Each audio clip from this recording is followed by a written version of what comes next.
Hello everyone, this is David at Grow and Eat This. It's the end of March, last week in March, and my last frost date, I'm in zone 7 something or other, Lawrenceville, Georgia. My last frost date is somewhere around April 15th to end of April. By middle of May it's getting pretty hot, so it's time for me to get the sweet potatoes started. So this video is about how I start sweet potatoes. End of March, this will work. This is the best way I have found doing it for years and years. Now, I do 2 kinds of sweet potatoes.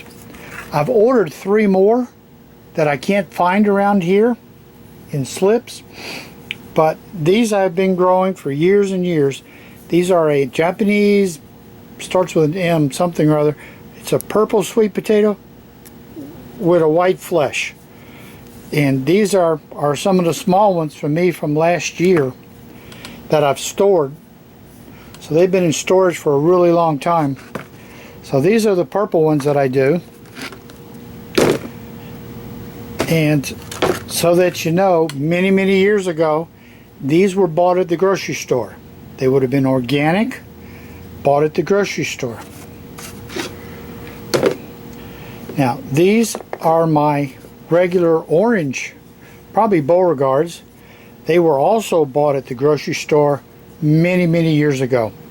Here was the last big one I cut off because they're sprouting away. So these ought to start up for me pretty quick.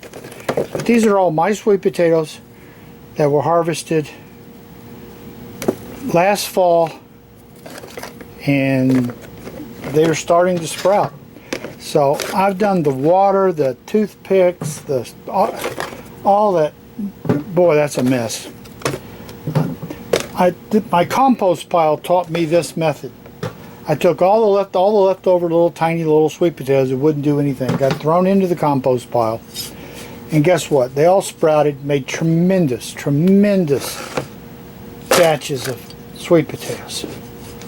The leaves, probably too much nitrogen or something, because I didn't get any actual sweet potatoes at all, just some little tiny ones.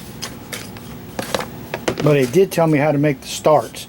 So I'm going to take some potting mix, compost, whatever you want. Most of your sprouts are going to be growing off of the potato itself, so what kind of soil you have in here at this point is not very important. So we're going to lay them all in here. We're going to put the sprouts up.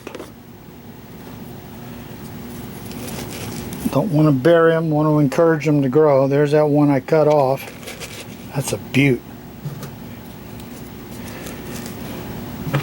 This is probably going to give me enough sprouts for me and 10 other people. So, place them all in there.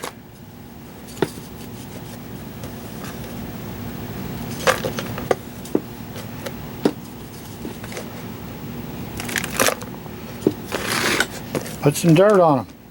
Potting soil. This is Miracle Grow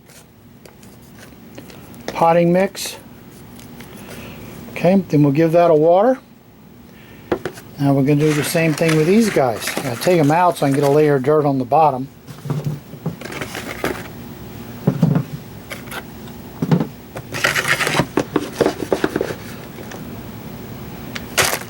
Interestingly enough, the Japanese ones are slower to sprout, to get started. Yet, being the leftovers from my garden this year, they're doing just fine. So, now we get these all done in, and we'll start laying those in.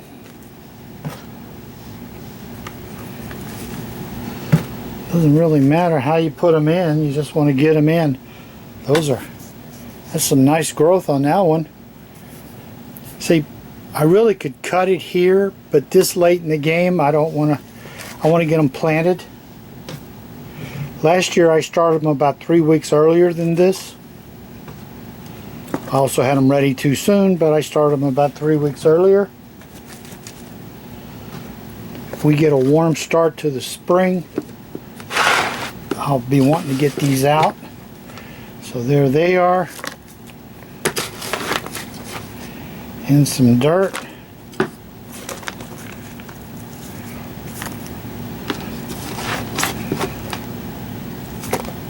These are in the house, so they're going to be in a pretty warm spot, be 70 degrees, 72, 74, whatever.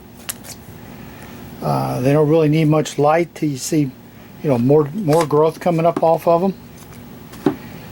But there's the orange ones. Here's the Japanese purple white flesh, and that's all there is to it. We'll come back in a couple of weeks and I'll show you how the slips are doing as they're growing out and what the next step is to get them into 9-packs or small pots so they can grow out some more and be ready for the garden when it warms up. This is David at Grow and Eat This. Thank you for watching. Go ahead and subscribe so you can watch how these sweet potatoes continue on. They're one of my favorite crops, and I'm going to have these 2 kinds plus 3 more coming. This is going to be an exciting year for sweet potatoes. Thank you for watching.